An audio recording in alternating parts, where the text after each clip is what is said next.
আমার একটা কথা বলতে দেন, আপনারা যে অভিযোগ আছে আমরা এটা আপনাদের অভিযোগটা তো আমরা বিচার করতে পারতাম না, আমরা নিয়ে আমাদের উপরে ডিপার্টমেন্টে দেব, বুঝলেন নাকি? আপনাদের যে অভাব অভিযোগ আছে, এটা মানুষের অভাব অভিযোগ থাকতেই পারে, আপনারা আমরা সবাই তো স্বাধীন দেশের স্বাধীন নাগরিক, ঠিক আছে না? আপনারা যে কোনো ব্যাপারে কথা কইতেই পারেন, যে কোনো ব্যাপারে অধিকার আদায় আন্দোলন করতে পারেন, এটা আপনাদের রাইটস আছে, ঠিক আছে?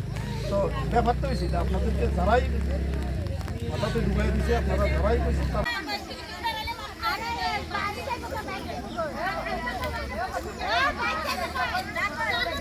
আরে